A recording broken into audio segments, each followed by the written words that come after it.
जय हिंद। Hello guys, welcome to my new video. तो गाइज, जैसा कि आप लोग थंबनेल में देख चुके हैं कि आज हम आप लोग के केमिस्ट्री के बहुत ही महत्वपूर्ण टॉपिक के बारे में चर्चा करने वाले हैं। टॉपिक का नाम है पदार्थ। इसीलिए बहुत ही डिमांडेबल टॉपिक को लेकर हम आप के समक्ष आए हैं। तो आप लोग के जितने भी दोस्त भाई बहन जो भी होंगे इस टॉपिक में जिनको भी समस्या हो रहा होगा तो उनको शेयर कर दीजिए, क्योंकि आज के बाद पदार्थ टॉपिक में आपको किसी भी प्रकार के कोई समस्या होने वाला नहीं है। ये वादा रहा हमें, क्योंकि हर एक टॉपिक को बारीकी से बारीकी चीज़ों को भी हम आपके समक्ष एक्सप्लेन करेंगे। तो देखिएगा, पदार्थ किसको कहते हैं? तो दुनिया के हर वो चीज़ जो स्थान घेरता है, जिसका द्रव्यमान होता है, जो विरोध उत्पन्न करता है, सभी को हम पदार्थ कहते हैं। अर्थात आप ये टेक्निकल भाषा नहीं समझे होंगे। पदार्थ जैसे में कलम नहीं, ये मार्कर है। मार्कर क्या है? पदार्थ है। क्यों? क्योंकि ये स्थान घेरता है, इसका कुछ ना कुछ द्रव्यमान है, विरोध उत्पन्न करता है। हम इधर ले लेंगे किताब, क्या इसका भी स्थान घेरता है? ये भी विरोध उत्पन्न करता है, इसका भी द्रव्यमान हो। हम, आप, कैमरा, माइक, आप, मान दुनिया के जितने भी चीज़ें हैं, चाहे दृश्य जिसे देख सकते हैं या नहीं देख सकते, आप देख सकते हैं वो भी, नहीं देख सकते वो भी। जैसे में हमारा किडनी देख सकते हैं नहीं, लेकिन पदार्थ है ना, जगह घेरता है ना, वो भी पदार्थ है। ठीक। और कह सकते हैं हृदय, दिल, जिसे दिल तो समझ ही रहे होंगे, लफू वाला दिल ऐसा न होता है, इस टाइप के पान के पत्ता वाला, लेकिन एक्चुअल में दिल ऐसा होता नहीं है, ये लफुआ वाला दिल होता है। तो इसे हम मिटा देते हैं। क्या दिल हम लोग देख सकते हैं? नहीं देख सकते हैं। पदार्थ है कि ना? है। मतलब कोई भी अपने चारों ओर चीज़ देखिए, इर्द गिर्द अपने चारों ओर जितने भी चीज़ आएंगे सबको हम पदार्थ कह सकते हैं। तो पदार्थ का मतलब समझ गए होंगे, जिसके हम लोग इंग्लिश में सब्सटेंस कहते हैं। इसको द्रव्य भी कहा जाता है। द्रव नहीं, द्रव माने पानी होता है। इसे और क्या कहा जाता है जी? द्रव्य के नाम से भी जाना जाता है। अब इसमें एक क्वेश्चन आता है, क्या कि सब पदार्थ है तो पदार्थ के भी बांटा गया है? तो हाँ, पदार्थ को भी बांटा गया है। कितने रूप में? दो रूप में। एक होता है भौतिकी वर्गीकरण, अब एक होता है रासायनिक वर्गीकरण। मतलब पहला भौतिकी वर्गीकरण और दूसरा रासायनिक वर्गीकरण। अब कहेंगे भौतिकी का होता है, रासायनिक का होता है। ठीक। तो देखिए, पहला कौन होता है? भौतिकी वर्गीकरण के हिसाब से हम पदार्थ को बांटेंगे। अब एक होता है रासायनिक वर्गीकरण। थोड़ा सा मतलब समझा देते हैं। भौतिकी मतलब ए से यदि आप बी पास गए तो बी से भी आप ए के पास चले जाएंगे, तो वैसा परिवर्तन को बोलते हैं भौतिकी परिवर्तन। अभी टेक्निकल भाषा में समझाना है। एक होता है रासायनिक वर्गीकरण। वर्गीकरण माने रासायनिक आधार के पर हम लोग उसका वर्गीकरण करेंगे। रासायनिक मतलब कि ए से यदि बी गया ना तो बी से ए नहीं आएगा, मतलब इस साइड से इस साइड नहीं आएगा। एक बार चला गया वो नहीं आएगा, उसको बोलते हैं रासायनिक। एक ए से बी की ओर गया और बी से ए की ओर आ जाएंगे तो भी चलेगा। थोड़ा सा टेक्निकल शब्दों में हम आपको बयां करते हैं। जैसे में अवस्था को गर्म कीजिएगा, हो जाएगा वाष्प में चला जाएगा, और वाष्प को ठंडा कीजिएगा, फिर आ जाएगा द्रव में, और द्रव को ठंडा कीजिएगा, चला जाएगा बर्फ में। मतलब इसको आगे पीछे कर सकते हैं। द्रव से ठोस में, ठोस से गैस में, मतलब तीनों अवस्था में आप परिवर्तित कर सकते हो। तो वैसा को बोलते हैं हम लोग भौतिकी वर्गीकरण या फिर भौतिकी परिवर्तन। एक होता है रासायनिक वर्गीकरण। जैसे में अभी जस्ट हम भोजन खाएं, भोजन यदि पच जाएगा तो क्या भोजन पच जाएगा उससे भोजन ला सकते हैं? नहीं ला सकते हैं। एक बार दूध से दही बन जाएगा तो क्या उससे हम दोबारा दही से दूध बना सकते हैं? नहीं बना सकते हैं। चलिए अब एकदम निचोड़ देहाती एग्जाम्पल देते हैं। जैसे ए से बी बनेगा तो बी से ए नहीं होना चाहिए, सॉरी, यदि ए से बी जो बनेगा तो बी से ए हो जाना चाहिए। जैसे मान के चलते आपका जीएफ है, समझ रहे होंगे, जीएफ मतलब गर्लफ्रेंड। मतलब एक बार आपका छोड़ के अब पुनः आपसे फिर जुड़ गई तो उसको क्या कहेंगे? भौतिकी परिवर्तन। मतलब कम झटका देगा, आपसे ब्रेकअप लेके फिर ज्वाइन कर लिया, भौतिकी परिवर्तन। दूसरा, एक बार ब्रेकअप कर लिया तो दोबारा आपसे ताके भी नहीं आएगा, दूसरा से जुड़ जाएगा चलेगा, लेकिन आपसे दोबारा नहीं जुड़ेगी। तो वैसा परिवर्तन को कहते हैं रासायनिक परिवर्तन। अब उम्मीद करते हैं आप लोग के समझ में आ गया होगा। मतलब आपको साथ छोड़ गई, फिर बुझाया कि नहीं, बंदा में दम था, जाते हैं उसके पास। दोबारा आ जाएगी बहुत की, एक बार छोड़ के लतिया कर चल जाएगी, नहीं आएगी तो उसको बोलते हैं रासायनिक परिवर्तन। उम्मीद है आप समझ गए होंगे। तो भौतिकी वर्गीकरण और रासायनिक मतलब इसमें परिवर्तन आगे पीछे हो सकता है। इसमें वन टाइम OTP जैसा समझते हैं ना, एक ही बार इसको यूज कर सकते हैं, एक बार चला जाएगा, दोबारा आपको नहीं आएगा। चलिए अब समझते हैं भौतिकी वर्गीकरण के आधार पे कितने प्रकार के पदार्थ होता है और रासायनिक वर्गीकरण के आधार पर कितने प्रकार के पदार्थ होता है। तो भौतिकी वर्गीकरण के आधार पर जो पदार्थ होता है, एक होता है ठोस, दूसरा होता है द्रव्य, तीसरा होता है गैस, चौथा होता है प्लाज्मा और पांचवा होता है BEC जिसे बोस आइंस्टीन कंडेंसेट कहा जाता है। ऐसे जनरली भाषा में पदार्थ जो होता है मुख्यतः 3 रूप होता है, ठोस, द्रव, गैस। कौन कौन? ठोस, द्रव, गैस, जो बचपन से आप हम या सब लोग पढ़ते आ रहे हो। तो पदार्थ के मुख्य कितने प्रकार के होते हैं जी भौतिकी वर्गीकरण के आधार पे? 3, ठोस, द्रव एवं गैस। पहला ठोस, दूसरा द्रव, तीसरा गैस। और अभी जो 2 और ट्रेनिंग में पूछा जाता है कि पदार्थ की चौथी अवस्था का होता है, तो याद रखिएगा प्लाज्मा। पदार्थ की 5वीं अवस्था का होता है, तो इसको बोलते हैं BEC बोस आइंस्टीन कंडेंसेट। अब थोड़ा मोड़ा पहले ये तीनों के बारे में बता देते हैं। ये तो जनरली कोई वैसा टफ है नहीं। ठोस उसको बोलते हैं जिसके अणु में दूर दूर होते हैं कि नज़दीक नज़दीक, तो नज़दीक नज़दीक। वैसा पदार्थ जिनके अणु में काफ़ी नज़दीक नज़दीक रहते हैं उसको हम लोग बोलते हैं ठोस। और जिनके अणु में थोड़ा सा और दूर दूर होते हैं उसको बोलते हैं द्रव। और जिनके अणु में काफ़ी दूर दूर होते हैं उसको बोलते हैं गैस। अब बताइए, तो अब कह देंगे ठोस के अणु में नज़दीक नज़दीक होते हैं कि दूर दूर, तो नज़दीक नज़दीक फिगर में आपको दिखाई दे रहा होगा। तो सबसे नज़दीक अणु किसके रहते हैं? ठोस के उससे दूर, द्रव के उससे दूर, गैस के। अंतराण्विक दूरी जिसको कहा जाता है, सबसे अधिक अंतराण्विक दूरी गैस के, सबसे कम ठोस के। अब बताइए किसका आकार निश्चित होना चाहिए? निश्चित नियमानुसार जुड़ता है तो निश्चित होता है किसका? ठोस के। इसका दोनों के निश्चित नहीं होता है। तो निश्चित याद रखेगा कि आकार किसका निश्चित होता है? ठोस का। और द्रव और गैस दोनों के आकार निश्चित नहीं होता है। आयतन जो होता है ठोस और द्रव दोनों का आयतन निश्चित होता है, जबकि गैस के आयतन निश्चित नहीं होता। अब कहेंगे कैसे, थोड़ा सा इसको बता ही देते हैं। देखिए ठोस जो है एक होता है आकार बताइए, तो ठोस के निश्चित होता है और निश्चित, तो निश्चित होता है। कैसे?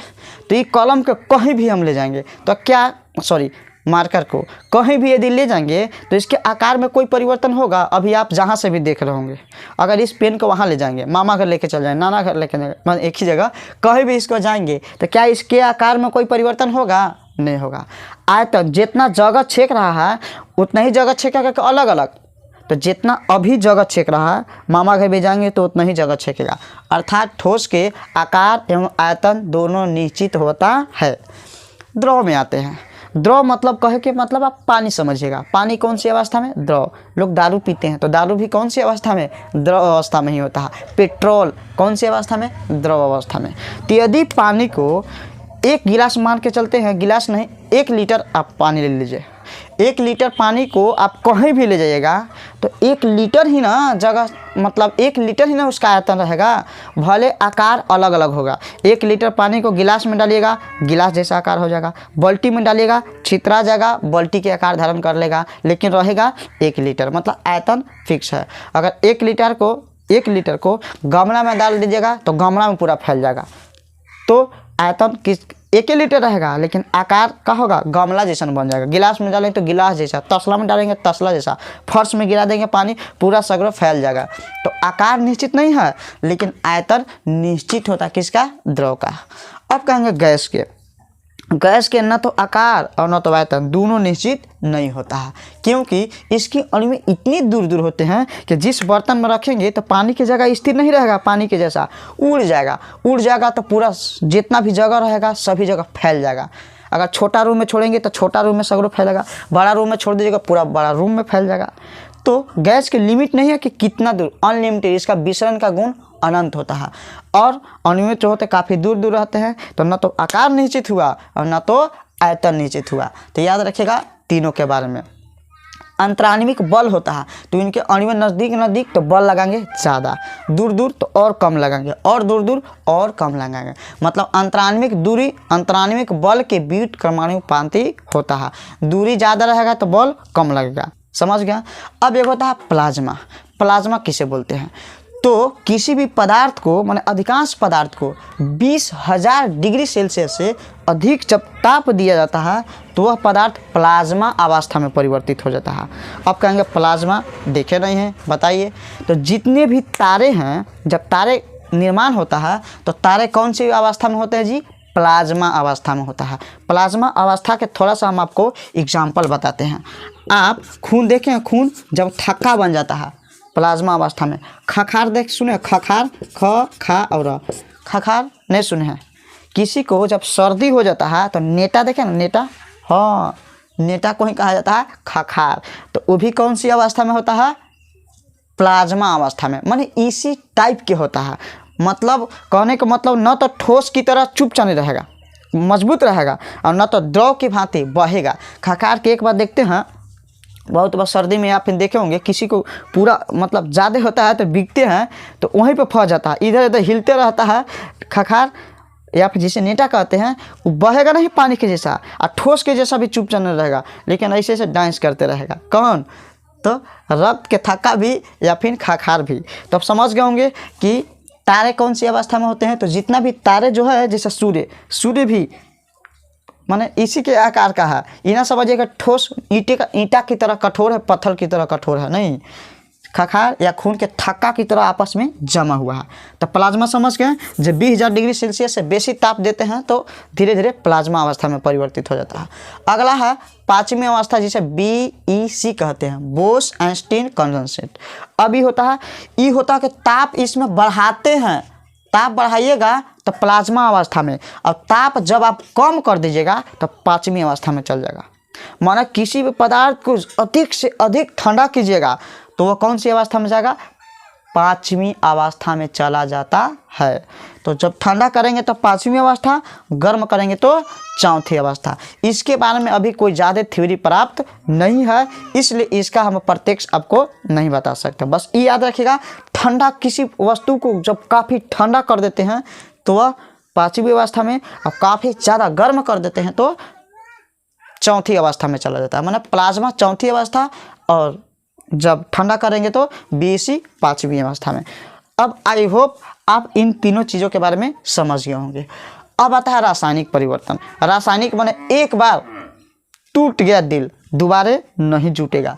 इनमें भौतिक में एक बार दिल टूटा दोबारा भी जुड़ सकता है। भौतिक एक बार टूट गया, OTP की तरह एक ही बार काम करेगा, एक बार गया तो दोबारा नहीं होगा, तो उसको बोलते हैं रासायनिक परिवर्तन। हम आपको एग्जाम्पल थ्रू बताए थे। अब रासायनिक वर्गीकरण के आधार पे का पदार्थ के प्रकार होता है, तो हाँ, एक होता है शुद्ध और दूसरा होता है अशुद्ध। अब कहेंगे शुद्ध का होता है, जैसे प्योर कहते हैं, और दूसरा कहेंगे अशुद्ध का होता है।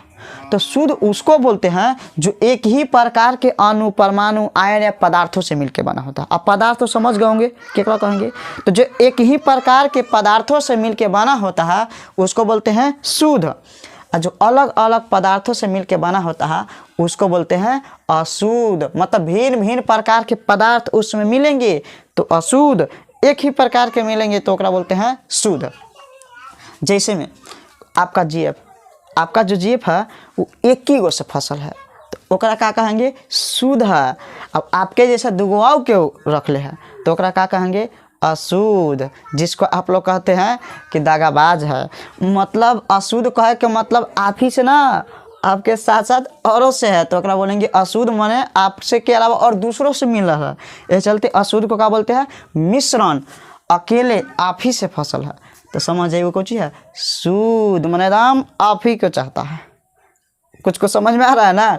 बस समझाने के लिए इसको आप दिल पर नहीं लेंगे।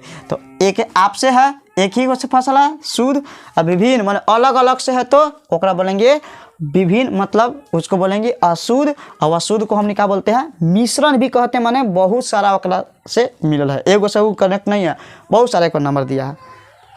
अशुद्ध, मिश्रण, आप ही को सिर्फ नंबर दिया है। शुद्ध मतलब प्योर। कॉन्सेप्ट समझ गए? अब समझिए, जब आप समझ गए शुद्ध केकरा कहता है, माने एक ही गो से है, मानो वो एक ही के गुण पाया जाता है, एक ही वो के परमाणु से मिलकर बना है, एक ही चीज़ अणुओं से मिलकर बना है, तो उसको बोलते हैं शुद्ध। अब थोड़ा सा देखिएगा, शुद्ध के पदार्थ के भी का वर्गीकरण होता है, तो हाँ शुद्ध पदार्थ के भी वर्गीकरण होता है, माने जो एक ही प्रकार के पदार्थ से बना रहता है उसका भी वर्गीकरण होता है। एक होता है तत्व, दूसरा होता है यौगिक। अब कहेंगे तत्व केकरा कहते हैं, दूसरा यौगिक केकरा कहते हैं। आप तो तत्व सुने हैं, जैसे में कह देंगे सोडियम तत्व है, कह देंगे क्लोरीन तत्व है, कह देंगे सिलिकॉन, सब कहा जी तत्व है। तो का तत्व में एक ही प्रकार के परमाणु होते हैं। याद रखिएगा थोड़ा सा रेफरेंस के लिए कि तत्व को जब तोड़ेंगे जो छोटका मिलेगा ओकरा का बोलते हैं परमाणु। मतलब जो एक ही प्रकार के परमाणुओं से मिलके बनता है ओकरा बोलते हैं तत्व। तो शुद्ध है कि नहीं है ना, माने एक ही गो से फसल है तो शुद्ध। अशुद्ध में तत्व होता है, तत्व एक ही प्रकार के परमाणु से मिलकर बना होता है, माने अलग अलग परमाणु को चाहता नहीं है। कई गो कि एक ही हो के, तो शुद्ध के अंतर्गत ना तत्व होगा, माने एक ही प्रकार के परमाणुओं से जो मिलके बनता है तो ओकरा बोलते हैं तत्व। अगला है यौगिक। अब कहेंगे यौगिक का होता है, तो यौगिक में जैसे में कह देंगे H2O कहा जी यौगिक है। आप कहेंगे सर भाई साहब इस यौगिक में तो हाइड्रोजन भी है, इस यौगिक में तो ऑक्सीजन है, तो दो गो से है फसल। भाई साहब नहीं, हाइड्रोजन और ऑक्सीजन आपस में अभिक्रिया करके एक नए पदार्थ का निर्माण किया। माने हाइड्रोजन अलग था, ऑक्सीजन अलग था, जब दोनों मिला तो एक नया पदार्थ बनाया जेकरा बोलते हैं H2O।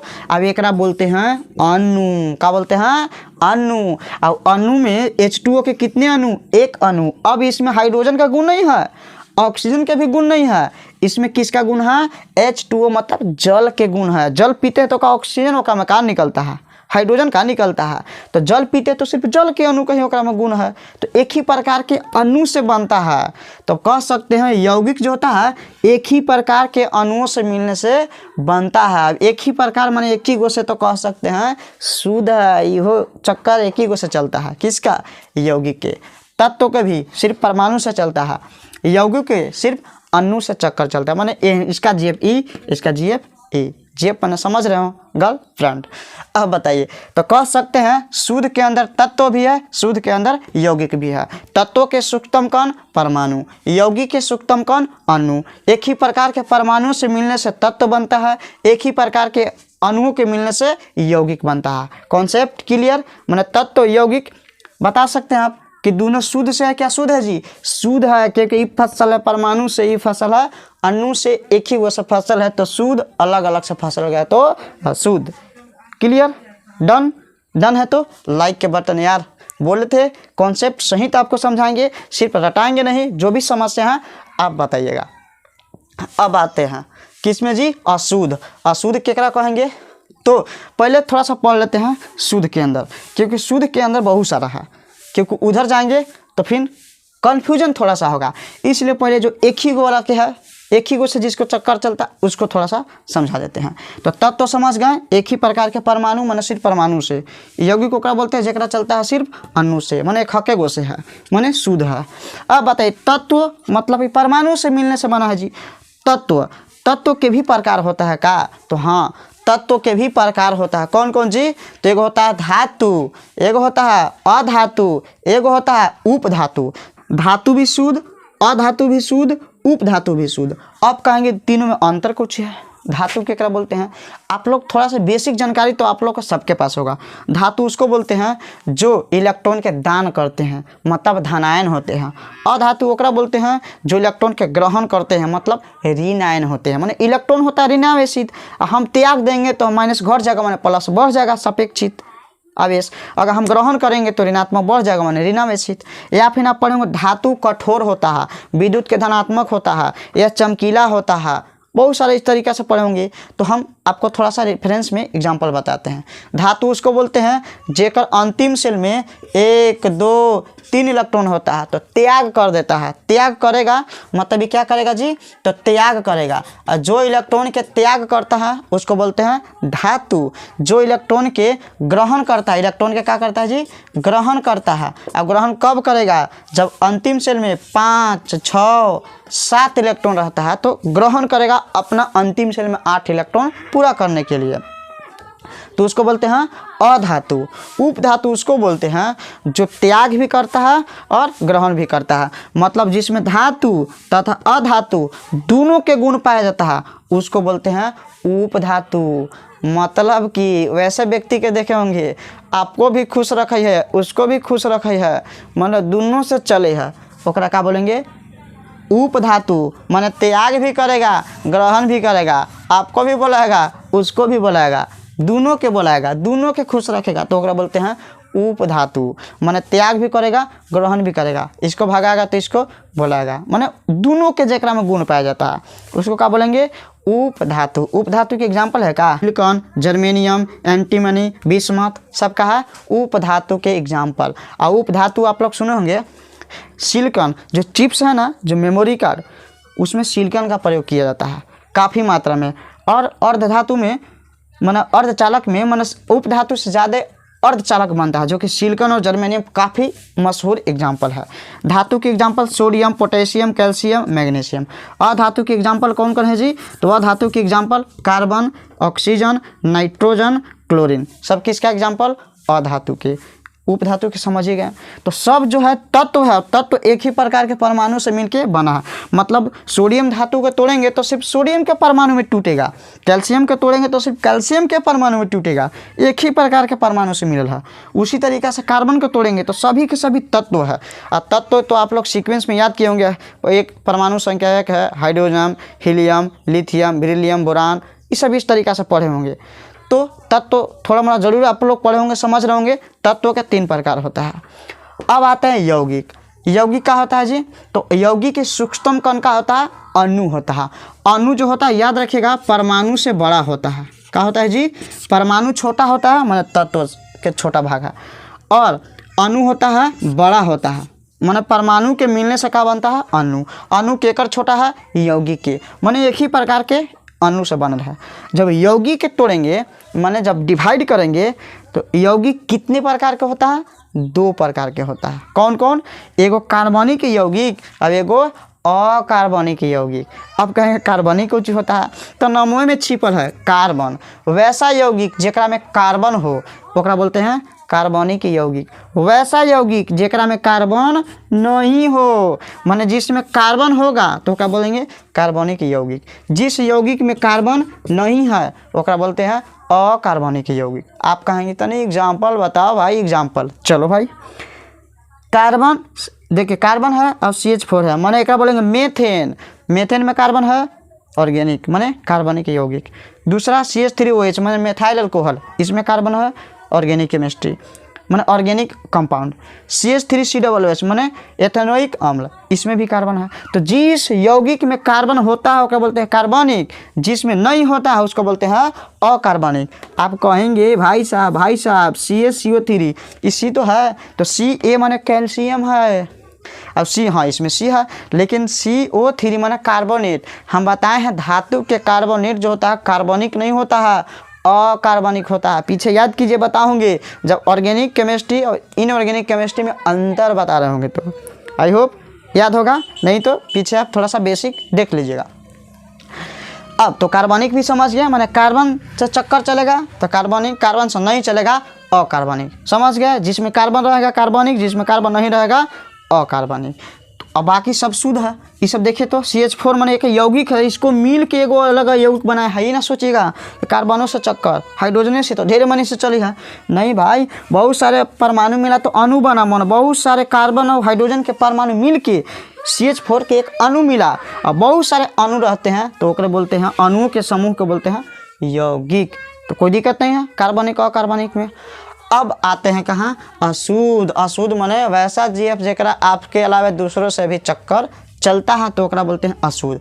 माने वैसा पदार्थ जिसमें एक से अधिक पदार्थों के गुण पाया जाता है। अब कहेंगे यार थोड़ा सा एग्जाम्पल में बता दो। तो जैसे में आप मिश्रण सुने होंगे, मिश्रण का है मतलब कि जिस चीज़ को तोड़ेंगे तो एक पदार्थ का गुण नहीं मिलना चाहिए। माने जिससे नंबर मोबाइल जांच करेंगे तो उसमें एगो का नंबर नहीं, आपके अलावा दूसरा के भी मिलना चाहिए यदि जिस जेब के आप मोबाइल जांच करेंगे। कहने का मतलब आप शरबत सुने हैं, शरबत को अंदर आप अब यही कम देखेंगे तो उसमें चीनी के भी मात्रा दिखाई देगा और पानी के। तो क्या उसमें एक चीज़ से शरबत बनता है? नहीं। अशुद्ध है कि शुद्ध है? शुद्ध है। अब कहेंगे पानी जब कुछ चीज़ नहीं मिलाएंगे तो प्योर पानी है। अब पानी जो है H2O दोनों मिल के एक नया पदार्थ बनल है, तो पानी माने शुद्ध है। पानी में चीनी मिला देंगे, नमक मिला देंगे तो पानी के अलावा और पदार्थ आ जाएगा, तो ओकरा बोलते हैं अशुद्ध। मतलब मिश्रण माने मिलाए हैं, समझ गए? कोई दिक्कत इसमें? तो अशुद्ध माने मिलाएंगे बहरी से, जब मिलाते हैं तो मिश्रण उसको बोलते हैं। ठीक, ओके। अब मिश्रण का प्रकार भी होता है का? तो हाँ, मिश्रण कितने प्रकार के? मुख्यतः 2 प्रकार के।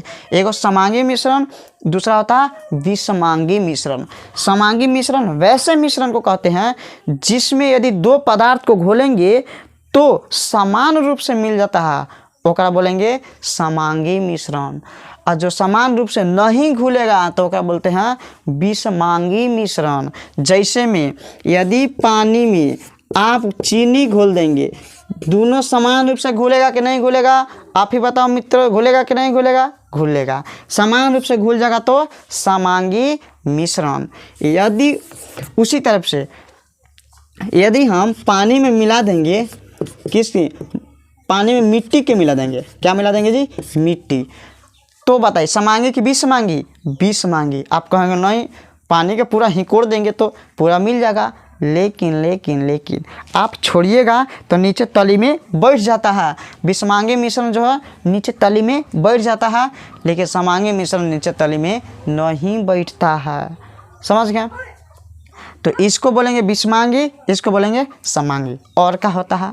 यदि पानी में हम मिला देंगे कंकड़ मतलब बालू, क्या समान मात्रा में घुलेगा?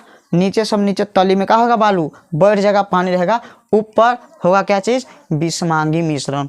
ये क्या होगा?